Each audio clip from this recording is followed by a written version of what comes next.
Welcome to A Growing Concern. It is my belief that people that tune into public access television are wanting something a little bit deeper than they're getting on some of the other channels, the corporate news and the broadcast news, and it's important, I think, to try to get beyond that. I know too often the corporate news, they cover hour after hour, day after day of train crashes, plane crashes, and to their good name, they've done some good work around Ferguson and some of those things where we need to hear coverage day after day. But I bet there's a lot of folks out there right now who even turn into public access TV that have not heard about the TPP or do not know very much about it, because it is usually just alluded to in passing on all your CNN and your cable stations. And if we can get a wide picture here, you can see what we're going to talk about tonight. We're going to talk about the Transpacific Partnership. We're going to talk about Fast Track. And we're going to go into depth with this more than you're ever going to get on a corporate program, no matter what it is. So we can get a wide shot here. There we go. This is what it's about. We're going to talk about no more NAFTA, stop the TPP. We're going to try to induce you, persuade you, hammerlock you in order to call Senator Wyden, and if you're for it, then call him anyway as well. But we need to get information to him about the importance of this to free trade, because like I said, we hear a lot about planes crashing, we hear a lot about a lot of issues that may not have anything other than some allure temporarily. But TPP, if this passes, this fast track passes, it's going to affect you and your children, and probably your children's children, and as long as this country lasts. And we'll go on right now with our guests. We got David Delk with the Alliance for Democracy. Everybody knows David, and you may not know Morgan. Here, this is getting Morgan's full name here, Morgan Gratzweiser. She's with the Oregon Sierra Club, and as you know, David's with the Alliance for Democracy. We'll keep this thing up here to keep reminding you to give this fellow a call, and we'll put his number up through the show. Well, I welcome you all to the program. We haven't met before. We all know David. And I think, well, before we get into the fast track, I thought David would just give us a real thumbnail sketch of what this is all about, which is going to be difficult because there's, 500 pages of this? Well, we don't know. We don't even know how many. That's one of the major characteristics of the Trans-Pacific Partnership is that we don't know how big it will be because they're not allowing us to see what the negotiating text looks like. Without that, we have no idea. We do know that the second, quote-unquote free trade agreement, NAFTA, the North America Free Trade Agreement, was about 1,000 pages. But we don't know how. I suspect that the TPP will be a lot more because the world has progressed. A lot of the things that were in NAFTA didn't even exist. The internet was just being invented by Al Gore at the time. That's right. That's right. Right. Yeah. And so there's going to be a whole lot of stuff in there that we've never dealt with probably in quote unquote free trade agreements before. So the Trans-Pacific Partnership itself is an agreement being negotiated by 12 Pacific Rim nations. The United States is being the major driver of it. Canada, Mexico, Japan, Malaysia, Australia, New Zealand, Chile, Peru, and Singapore. Okay, Singapore. So it's a smattering of developed and underdeveloped nations. Yes, yeah, with various kinds of economies there, which is actually one reason why this should not be happening is because the differences of the economies. They should be doing agreements with each other at the same level instead of trying to make a single standard that fits all of these, particularly because of the complexity of the various issues. So anyway, this has been going on for 5 years, and actually was built on some negotiations that were happening prior to that with only a few nations, but for 5 years the United States has been involved with these negotiations, total secrecy, to the point where even our Congress people and even Senator Wyden weren't able to see anything, any part of the text of what was being negotiated, what was being done in our name. So finally, actually, and thanks to Senator Wyden, we got a little bit of transparency that the administration finally said, okay, Congress people and senators, we will let you go into this little room with no paper, no cameras, no pencils, and read it. And then when you get done reading it, don't you dare talk about it. And forget about it. Because it's secret. Right, it's secret. Okay. And so those are just some of the initial aspects of it. It would cover 40% of the world's economic activity, so it's huge. It would be dockable. This would be the first agreement that's dockable. It would allow other nations who are not party to the negotiating to sign on to the agreement. Is that what after the dockable fact. means? Yes, after the fact. So NAFTA was between three nations, the United States, Canada, and Mexico. It always only will have three nations in it. CAFTA was 7 Central American countries plus the Dominican Republic. It will always only have those countries in it. But the TPP is dockable, very innovative, which also tells us that we can't get this wrong.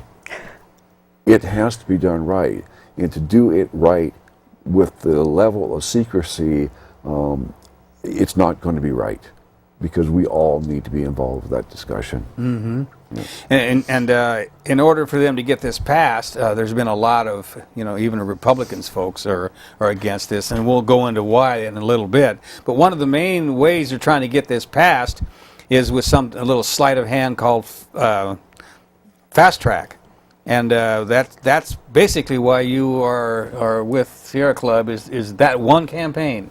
Exactly. Yes. Thank you. You could tell us a little about that. Absolutely. So yes, I was hired on. Oh, water down. Oh well. To work with the Sierra Club's Responsible Trade Program, and I am focusing solely on Fast Track, which is just the casual term for Trade Promotion Authority. That's what's going to be, if that is introduced, it will be called Trade Promotion Authority in 2015 here. And what this does is it sets up a structural system for large trade agreements to be passed through Congress quite quickly. And so it allows the president to pre-sign the trade agreement and send it to the congressional floor for a strict up or down vote and no amendments and limited discussion time. So while we've had so much secrecy, as David mentioned, our members of Congress are only allowed to go into this closely guarded room, look at the text. They can't bring any of their aides, which really makes it difficult because many of our members of Congress are not, complete trade policy wonks, and that's what, they've got certain members of their staff that are their trade people. And when people call the office, they talk to an aide, they don't talk to the actual person themselves. Yeah, and so if our members of Congress are going in, they can't take notes, they're not able to really absorb and work into what this information is. So then this piece of legislation, the trade agreement, is going to come to the floor, and they're just going to have to vote on it without having a really solid understanding of what this means for the American people and for our future negotiations with other countries, how it will impact our economy, our environment, our jobs here, especially here in Oregon. We have a very trade-based economy. We do produce a lot for export. However, a lot of this is solid quality jobs and materials, things that are manufactured here in Oregon that we want to keep here in Oregon. Mm-hmm. For sure. And, it's Pacific Rim countries, and, there's only 3 states in this whole country that are Pacific Rim. So it would affect California, Washington, and Oregon. Exactly. I'm sure it affects the rest of the country, too. Well, Hawaii being in the middle, right? And and maybe Alaska of course. too. Yeah. I shouldn't leave them out. No, Right. Both the largest and the smallest. Exactly. But really, what Fast Track does is it cuts out the level of Congress being able to understand and negotiate and be a negotiating power with these trade agreements. And so there has been a lot of support on the farther left side of Congress that is very concerned about it, as well as some parties that are on the much more conservative side that are very up in arms about giving away their congressional power of being able to look at and negotiate these texts. Mm-hmm.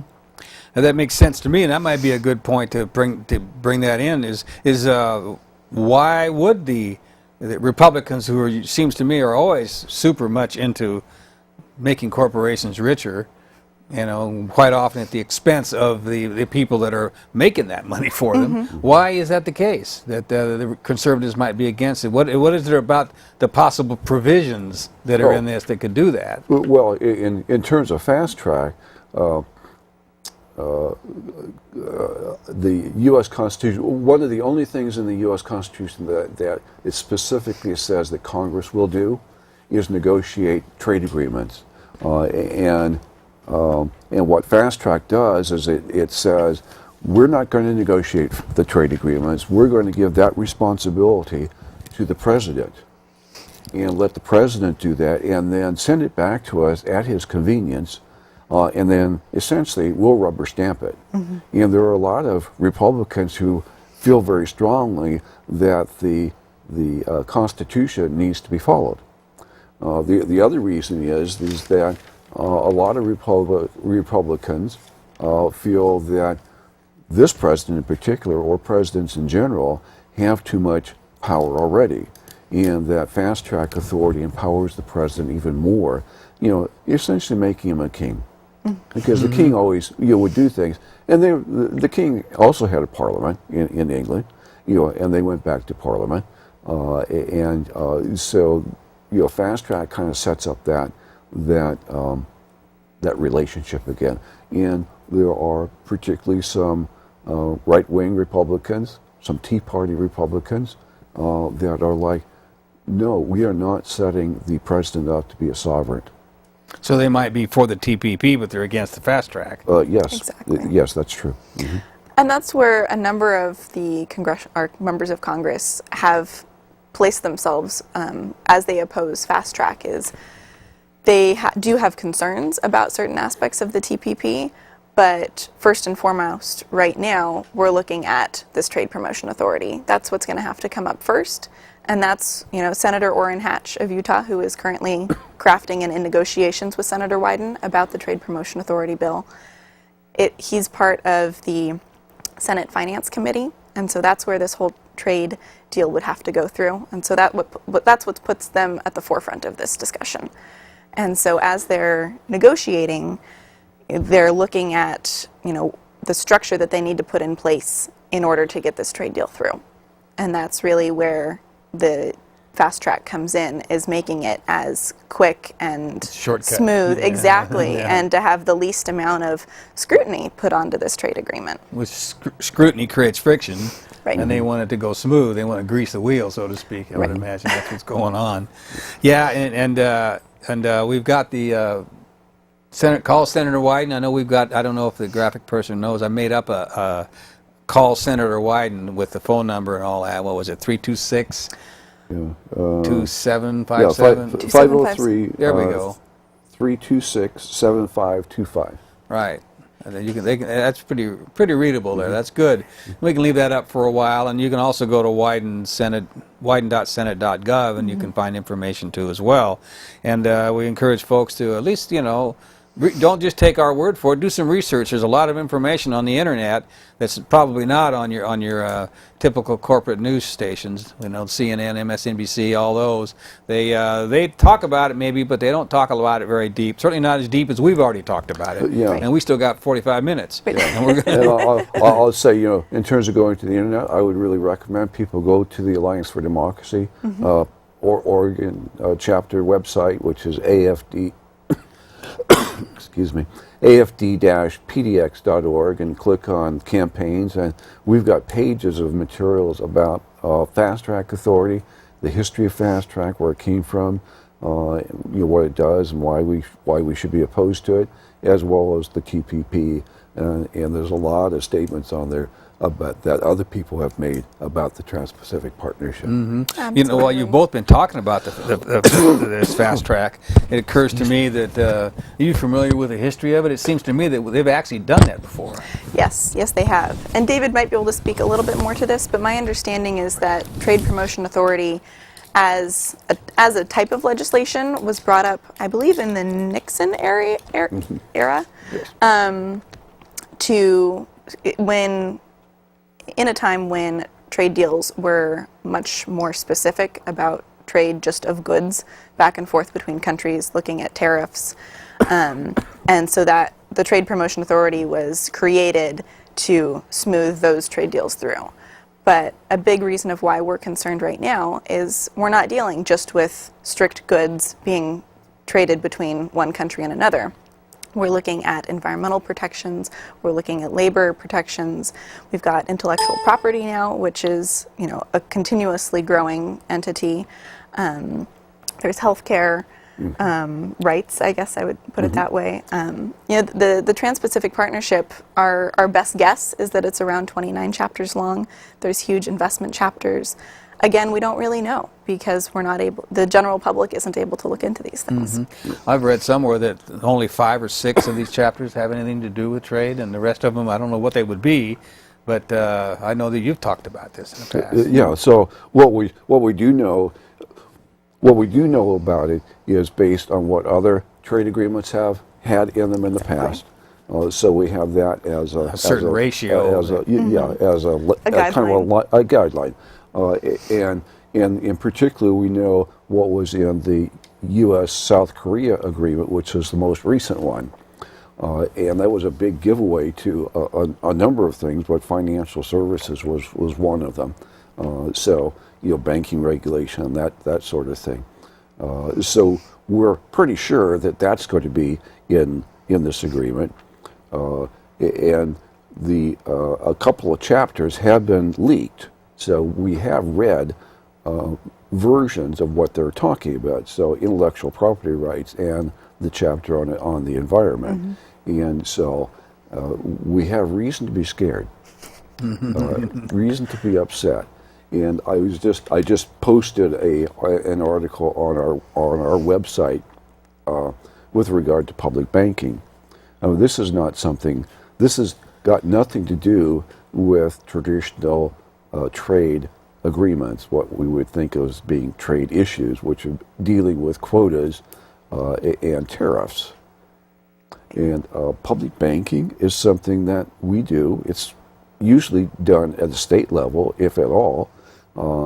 It's something that after the beginning of the Great Recession and the activities of the too big to fail banks, we started talking about, well, maybe we should be doing our own banking instead of having it in private hands.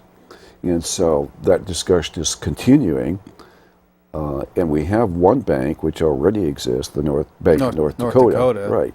And so here's this trade agreement, and it's going to have implications for how we conduct our banking and whether we'll even be able to form new public banks, or if the Bank of North Dakota will even be able to continue to exist. So that's one implication. Labeling of foods is another one. We just got through this ballot measure in November about labeling of GMOs. This agreement could potentially settle that, and it wouldn't be in the favor of where we would want it to be, which would be that we can label. Right. So a lot of these things that we now think are things that we can decide at the local or the state or the national level will now become subject to challenge if we do them in the future. And I'll actually tag on to that with the GMO conversation is the U.S. Trade Representative, that office who's doing these negotiations, has already come out to say that GMO labeling is a barrier to profit, and it's a barrier to investment, it's a barrier to trade. And so that completely opens up the gate for future lawsuits and future provisions within these trade agreements to say that we, in the U.S. here, would be required to limit either our labeling of it or, how, if there's outside companies that are investing here in the United States, how local level laws could pertain to them. I was speaking with a group in Southern Oregon. There's a couple counties that passed local level anti-GMO. Jefferson and Josephine. Josephine, yes. Right. And they were concerned about how this could implicate their local level laws. And while outside companies would not actually be suing the local level, they would be suing the United States as a whole under the investment chapter of the TPP. That would then cause the, down the channel there of the upper level U.S. government saying, okay, Josephine County, we need to change these here. I would think that would get everybody, whether conservative or progressive, up in arms, where you pass local laws and these tribunals or whatever the terminology would be, that have nothing to do with what's going on in Oregon, can just put the kibosh to it. That's just it's terrible. And these lawsuits that you're talking about wouldn't be country to country. I understand it would be corporation to country. Exactly, and that's a very good thing to bring up. Is there's within the investment chapter, and again, we're basing this off of our understanding of NAFTA and, with the leaked chapters that we've seen.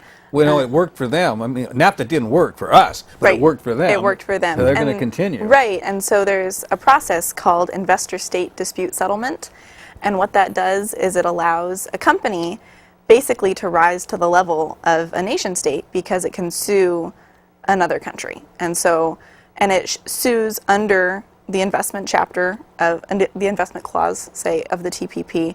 And this is a theoretical, but lawsuits have happened under the investment chapter of NAFTA, where a company can say that a certain law or regulation of this country is impeding their potential profits.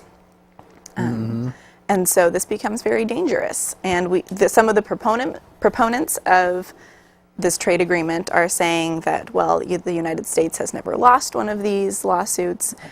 And that's putting it in the context of the United States. But we also have all these smaller countries that don't have the lawyering power that the United States has. And so when you have large multinational corporations suing the small countries that are in this trade agreement, it really sets them up in a very poor way, where the taxpayer dollars of this small country are then being used against this huge corporation. One example that we use in our conversations is Renco Group, which is suing the Peruvian government over their metal smelting. And they had a metal smelting operation, and they were not complying with the environmental cleanup that was needed. And as the Peruvian government said, okay, you've had your first notice, you've had your second notice, you really need to clean up your deal. Hit the road. Yeah, well, you need to do the environmental cleanup. And so instead of complying and doing the cleanup, they decided to just sue the government because I guess whatever it would take to do the cleanup, they didn't feel was worth it, and they'd rather just plop a lawsuit on it. Probably cheaper just to sue the government. Exactly, exactly. And the point here is that they didn't go to the Peruvian courts to do, which would be the typical way that that we all understand these suits being.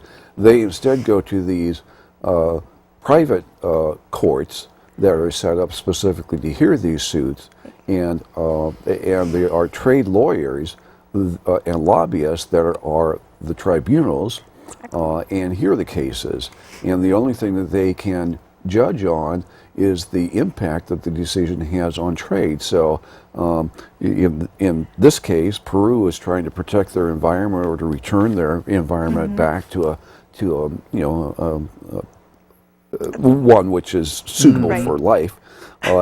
And instead of being able to do that, then they get sued for multi-million dollars. The other thing I always say is that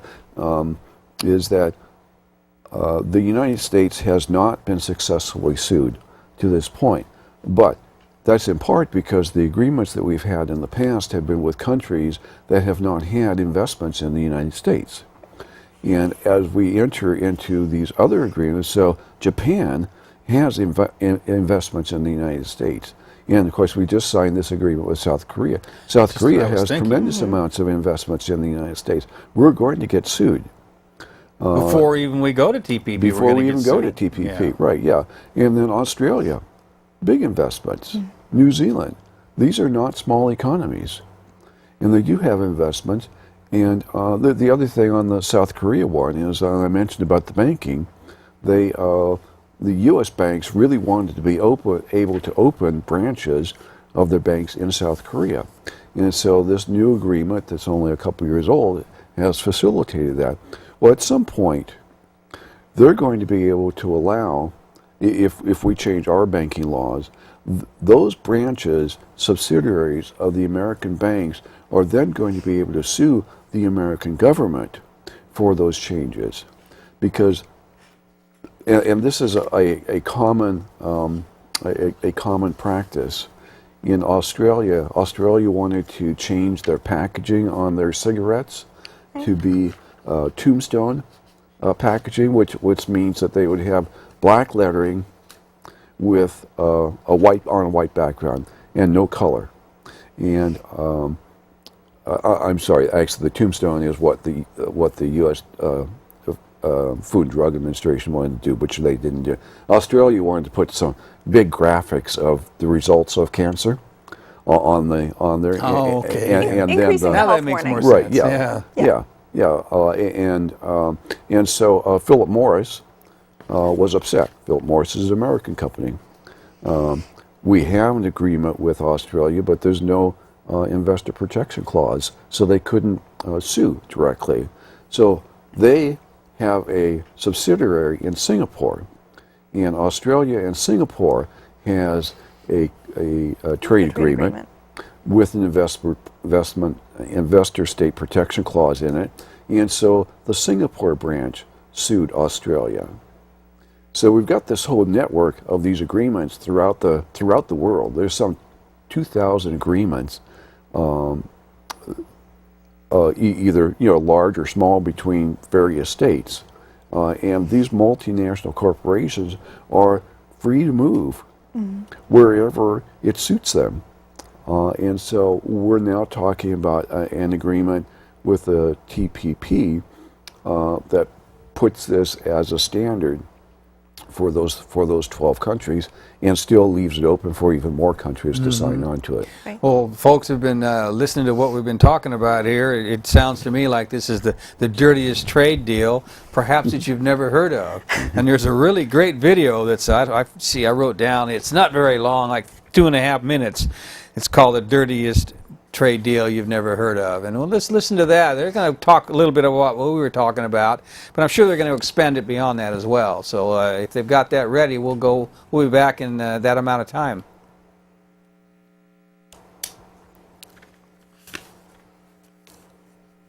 Software, pharmaceutical and tobacco corporations are lobbying governments from 12 countries to negotiate the dirtiest deal you've never heard of.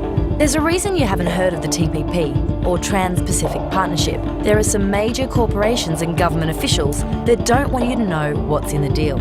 For one, our food safety standards, environmental protections and local labour laws could all be threatened under the TPP. We could all be forced to pay significantly more for the medicines we need. And you could be fined or even sent to jail for downloading copyrighted content on the internet. How will they know if you do it? Because your internet service providers could be required to watch your online activity.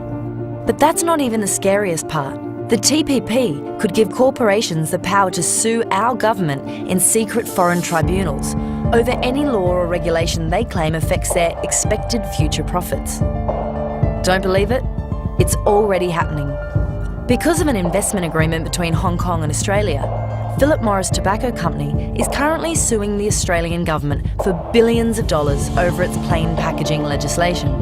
If Australia signs on to the TPP, examples like this could become commonplace, as it may allow foreign corporations around the world to sue the government over a change to any law, including laws that provide cheap access to medicines or protect farmland from coal seam gas mining.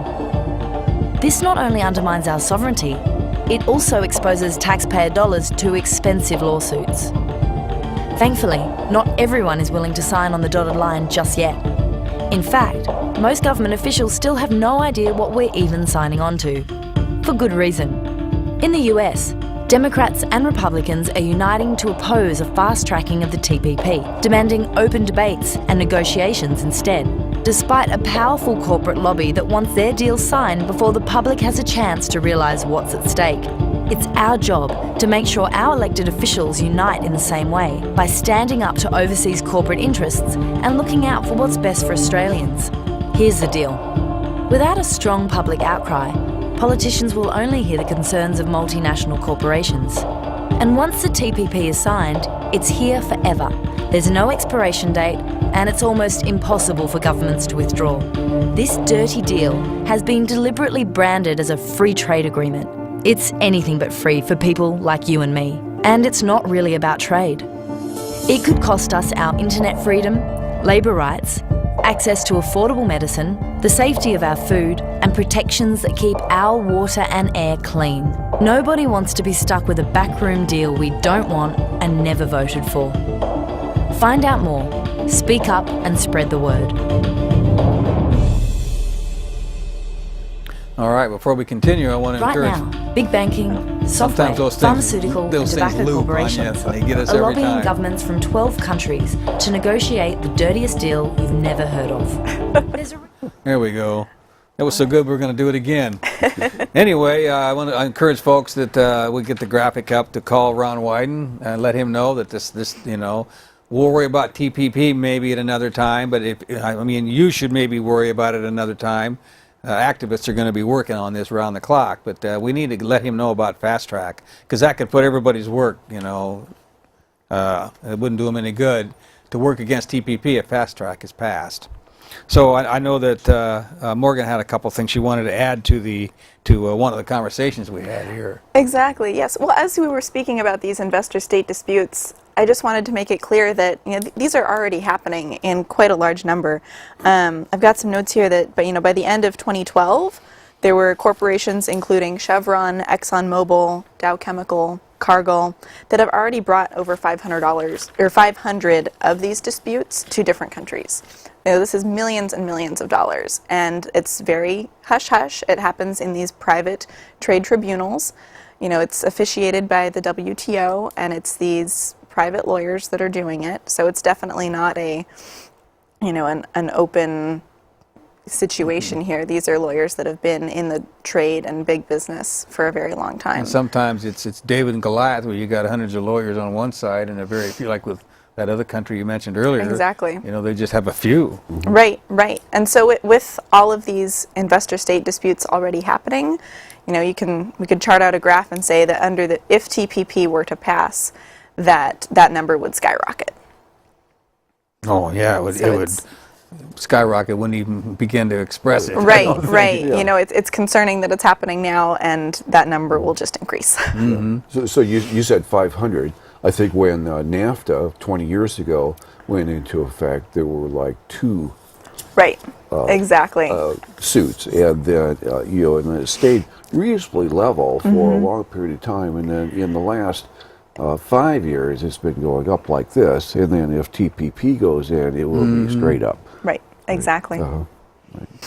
So we couldn't even cover this in 3 hours, but there's so many different aspects of this. Medicine was mentioned, and I know a while back we had a fella on. I think he was a patient. I forget what his situation was, and he was talking about the effect it could have on medicine, and it was astounding. I don't know if either one of you have any. That was Ben Garrett's. Ben Garrett's, yeah. Right, yeah, who is HIV positive, and he was That's right, talking that's about right. the price of his medicines, which I could talk about the price of mine since I'm HIV positive also. My medicines today in the United States cost me about $31,000 a year if I had to pay for them myself, and I've got good insurance.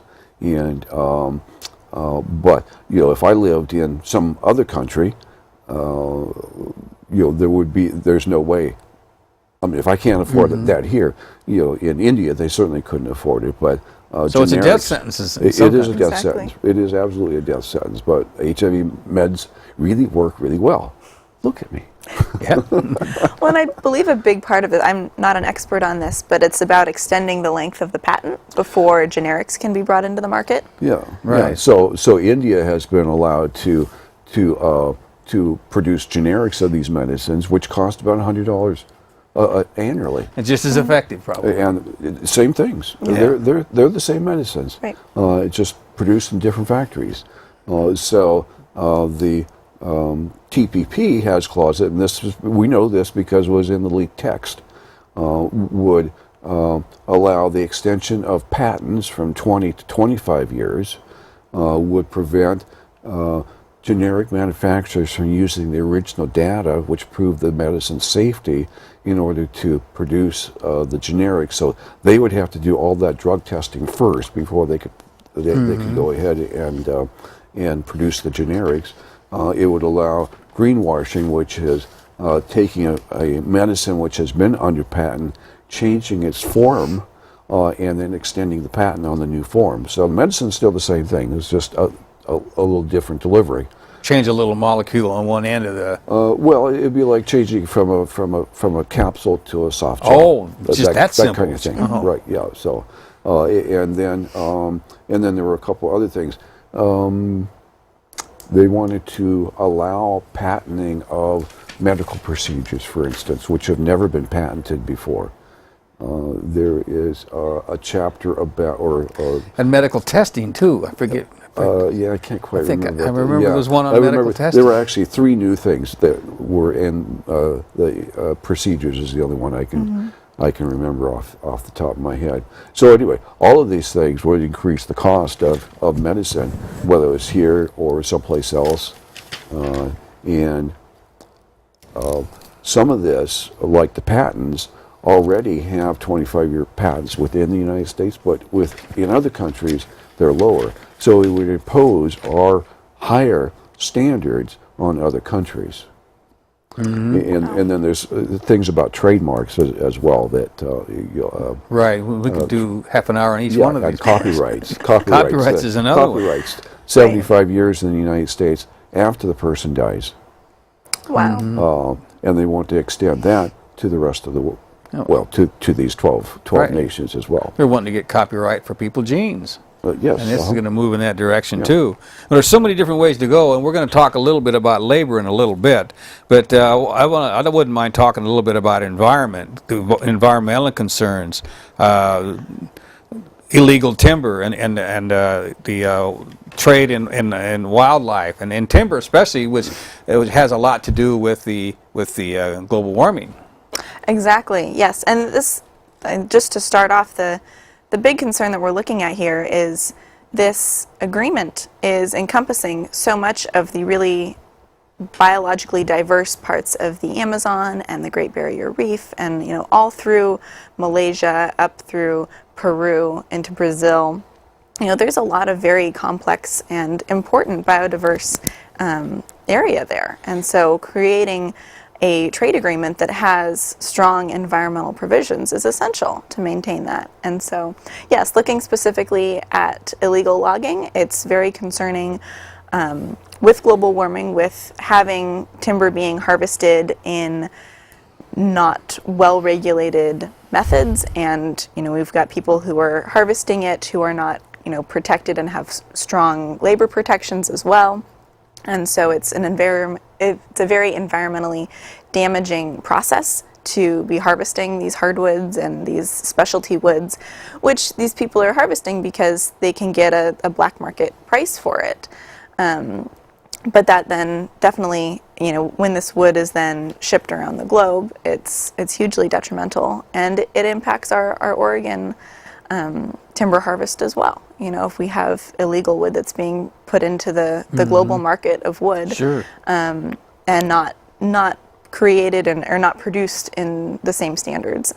Right, and the illegal timber is a good example of how things, how things will affect other things, because it affects the biodiversity, and it also affects the cultures, the indigenous cultures of those Exactly. areas. So Exactly. we have folks on the shows that talk about some of the things that are happening in some of these countries, and it's just horrendous what is being done to these folks that depend upon the biodiversity and the whole thing that comes with that forest as a unit. Right. Everything is so linked together. I mean, we could even bring this back to medicine. If you've got certain Sure. plants that are needed to create certain medicines, and if they're being, completely destroyed because of certain timber harvests that are happening, and that in turn, if they're not harvested well, you can impact all of the waterways and freshwater availability, and which impacts not only the human populations there but also the wildlife that's there. So yeah, we're very concerned that there's not enough strong environmental language. And just to put some context in here as well, is the United States has previously done a number of environmental, trade treaties in a sense. I can find. Well, like on NAFTA, there was an environmental side agreement that was passed. That was part of when Clinton was running for president. He wanted to. He supported NAFTA. But he said, well, I support NAFTA as long as we do side agreements, one for the environment and one for labor. And so when he became president, they wrote those, and they, of course, passed fast track, and he sped it through Congress, and they included the what ultimately were very ineffective side agreements on labor and the environment. Right. And, since 2007, Congress and the Bush administration actually has created within these trade agreements that we're obligated to have strong multilateral environmental agreements here. We've got CITES, we've got the Montreal Protocol, we've got, the Convention of International Trade in Endangered Species. There's the International Convention for the Prevention of Pollution from Ships. There's been a lot that's already been put in place, and the concern that we have here then with the TPP is, from what we understand with this leaked chapter, and again, we don't know exactly because we can't see it, and so we don't know, but only 3 of those 7 multilateral environmental agreements are even mentioned, which is CITES, the Montreal Protocol, and the International Convention. They would all be barriers to profits. That is a concern, absolutely. And within this TPP text that we understand, these 3 are mentioned, and only CITES is the only one that would be obligated to be upheld. The other ones are kind of an honorable mention. There's not a legal enforcement behind that. So really, from 2007, when President Bush was negotiating these, we actually are in a position of possibly taking a step backwards. Well, we could, like I said numerous times already, we could go in for an hour just on the environmental issues with this. But we should probably move along to labor, and we've got a little video we're going to play that it has to do with, I don't know where I wrote this down here somewhere. It has to do with the machinist rally against the TPP. I think it was May of 2014, and it was also against TPP and Fast Track, and it's like 2 minutes, almost 3 minutes in length. Then maybe we can come back and talk a little bit about the effects on labor. I know David knows a lot about that. It's not free. Better world for you and me. Am I Union wrong? members gathered in the rain on soggy soil to protest the Transpacific Partnership, also known as TPP. The wet weather didn't stop members of Congress from speaking out against the trade deal. It is a pleasure to be surrounded by many people who understand the real difference between fair trade and free trade. And that difference is American jobs. Representative Mark Pocan of Wisconsin said the United States could lose up to 130,000 jobs solely based on the inclusion of Japan and Vietnam. This is the biggest and the baddest of the trade deals. This is NAFTA on steroids. We have to maintain the rights of workers in other countries to be able to organize. And that's a major issue in Vietnam. Member after member told the crowd why they oppose TPP. We are going to make this economy an economy where if you work hard, you can get a fair day's pay, where you can retire, where you can send your kids to a quality school, where you got decent roads to drive on. But we can't do it if we allow these multinationals to offshore our jobs to the lowest wages anywhere in the world. Low global wages can often translate into dangerous working conditions, which can lead to workers losing their lives in countries like Bangladesh. That's why labor is leading the fight. It's time that we adopt policies, whether they're in trade agreements or federal budgets or elections, that represent the interests and the will of all Americans. We have to decide as a nation whether we are going to rebuild a land of opportunity where anyone who is willing to work hard, anyone who is willing to play by the rules can find a good job and support a family.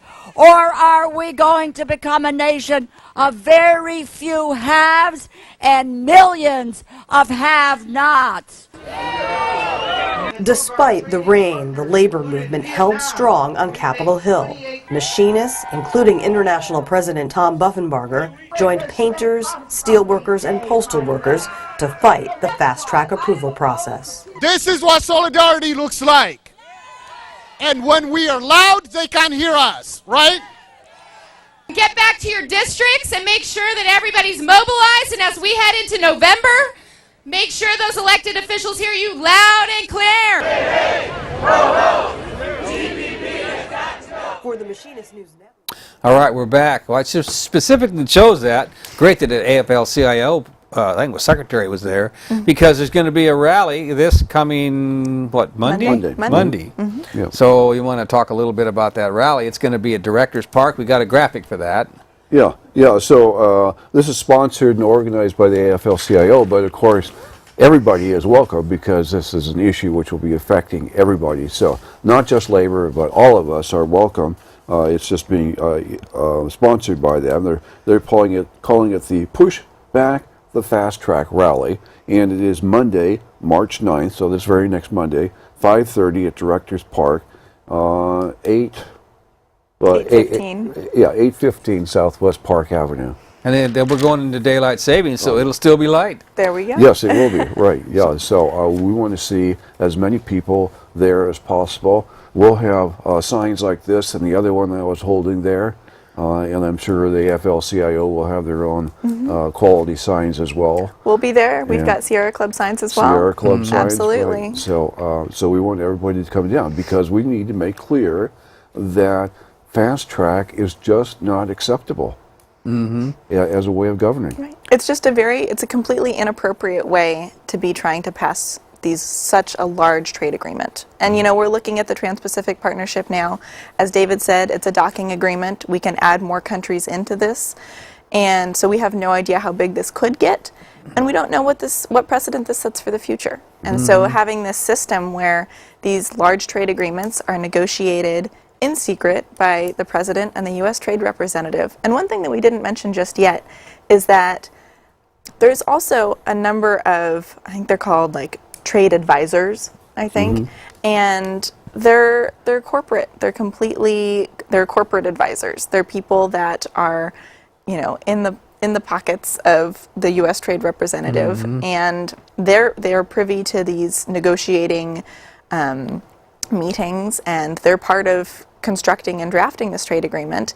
And it's big pharmaceuticals, it's big oil and gas, and I mean they're not asking the banking industry. Exactly, right. And so that's the health industry, I'll bet. Exactly, right. And so, they are intrinsically part of the construction of these trade agreements. Right. And, I mean, they're not asking the Sierra Club to weigh in on this. Right. Maybe we ought to quit calling them trade agreements and just call them what they are, profit agreements. Exactly. Well, they are. Because they're not for the people. What they really represent, in my mind, is a corporate coup. So we have this thing called the United States nation. Yeah, it is continuing. And on one level within the United States, we have had these court decisions that have established that corporations are people, and we need to address that. And these corporate trade agreements, free trade agreements, take that to the international level.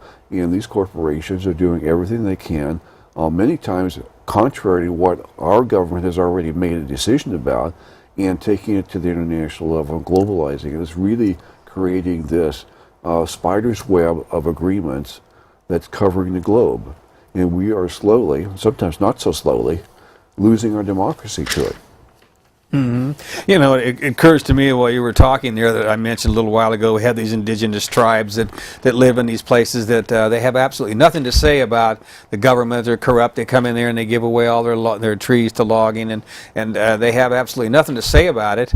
But we have increasingly little to say about it in the developed nations as well. And something like this is going to take away basically what's left of our sovereignty. Yeah. Not to mention the sovereignty of our country. Yeah, and the thing about democracy, it works best when it's local, when we actually get to decide. And increasingly, these agreements, we've taken the ability to make local decisions and taken up those decisions and preempted them at the state level and at the federal level. And now we're getting to the point where we're taking the ability to make decisions to the international level, global level. Not in a democratic manner.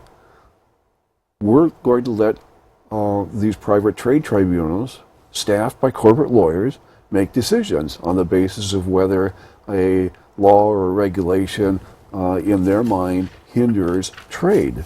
And that's all they will judge on, is does it hinder trade or does it hinder profit making? Right. And so is it good for your health? Is it good for the environment? Is it good for labor? Doesn't matter. Does it hinder trade? Does it hinder profits?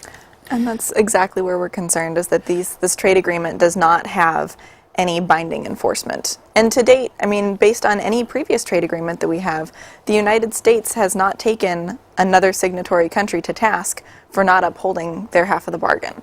And so even if we do have this trade agreement that, you know, has some great language in it, you know, if it did have that great language, you know, we don't have any proof that the United States would take another country to task and say, you're not upholding your end of this. So they haven't done it before, and what's to say, you know, we have no way to believe them that they would do it in the future. Well, if the administrations, you know, the past administrations haven't, we couldn't expect that a future, whatever, Republican or Clinton or, you know, whatever it's Bush, Clinton, or whoever these interchangeable figureheads are, in my opinion anyway, we don't know what they're going to do, because, you know, there are people pulling their strings as well. And it really surprises me. One of the first things I wrote down is, you know, why is Obama so much into this? Can either of you answer why he is? You know, he comes across like, you know, he's a constitutional scholar, and he you know, he's trying to bring forth all these things to give people a better living wage, and he makes that part of the conversation, and then he's behind something like this that just goes in the opposite direction. Yeah, and when he campaigned for the first time, 6 years ago, you know, he said that he wanted to relook at the existing trade agreements and possibly renegotiate it in order to be more supportive of the environment and labor. And all of us. He's just blowing in our ear. Just done. Well, he in fact went, shortly after saying that, went to Canada and talked with the Prime Minister of Canada and said, don't worry about it. You know, I'm just doing this for the campaign. Smoke. He's just blowing smoke. And so why would he do that? Well, I think the answer is, for all of these folks, is looking at where they get their campaign contributions from. How do they finance their elections? You know, and what's the power that propels them into office in the first place? And unfortunately, we've gotten to the place in our democracy is that it's corporations, corporate money, the wealth of a few, and increasingly fewer, private, very wealthy individuals that put them into office. And they are concerned with reducing the amount of regulations, reducing taxes, and it doesn't matter what the effect of that is on our health or our environment, or whether people have the ability to make a living. So unfortunately, we think that Obama was above that, but that's where his campaigns were financed, and that's why you see, you know, quite frequently on these agreements, Republican presidents negotiating them in the first place, and the Democratic presidents pushing them through Congress and enacting them. This is one of the few areas where you have bipartisan agreement, and it really gets back to who funds the campaigns. Well, I hope it works out like the last thing that we had bipartisan was net neutrality. and that kind of went the right way. Hopefully this will go the right way as well. Right. Well, we should be thinking about, how this agreement would affect net neutrality. That's absolutely a part we of could it. go off an hour for that one too. We could. We absolutely could. Because the internet is just so intrinsic of everybody's lives. You can't go anywhere without seeing someone doing it. So, Right. including myself. so we're down to like almost a little under 4 minutes. I know you wanted to chime in here. I just wanted to put, we've been discussing all of these issues, and it can get a little down. It's very concerning. What can we really do about this? But just to bring it back, that we do have this opportunity. That if we can push hard and really get this Trade Promotion Authority, the fast track, voted down, it opens up the possibility for us to work on negotiating a new type of trade deal. And create a new process for trade negotiations. Fair trade rather than free trade. Exactly, yeah. And so I'm trying to keep that optimistic spin that, we're pushing hard. We're pushing on Senator Wyden. He is the key Democrat because he's the ranking Democrat on the Senate Finance Committee. But we're also pushing on, here in Oregon, we have House Representative Suzanne Bonamici for the 1st District. We've got House Rep Earl Blumenauer. We've got Kurt Schrader. These are all people that they need to hear from us, and they need to know. They're free traders, I think, at heart, most of them. They are, but so if we can take it a step back from looking strictly at the Trans-Pacific Partnership and looking at the fast track process and say, there's a better way to negotiate these trade deals. Mm-hmm. So. Right. You were saying you wanted to mention Blumenauer. I did want to mention Blumenauer because I think your program, primarily is in Blumenauer's district where it's broadcast. Right. And he really needs to receive phone calls from our viewers saying that you oppose fast track. And from what I've been hearing and what I've heard from him is that I suspect that he is going to support fast track. I'm surprised. He has historically supported free trade agreements. Not all of them, but the majority of them.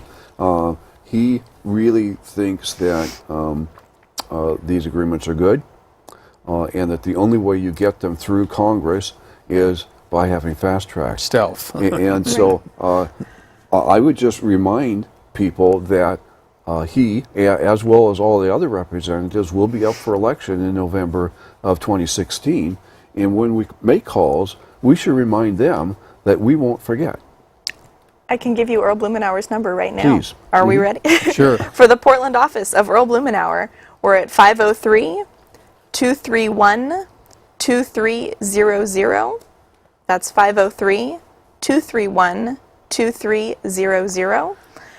And it's imperative. He definitely needs to hear. And this is, why I'm pushing right now on Congresswoman Bonamici, Earl Blumenauer, and Kurt Schrader is last year in 2014 when Trade Promotion Authority was presented. Here. Okay, I'll be quick. They did vote against it. And so they are on this kind of on the fence position right now where we do have some potential to really urge them in the right direction to oppose this Trade Promotion Authority. All right, well, we're down to 48 seconds here. I wanted to get that graphic up for Senator Wyden, but if you want to give him a call. So his Senator Wyden's number again is 503-326-7525. And also, you can also get that number and more information at the rally that's coming up on the 9th at 5:30 at Directors Park.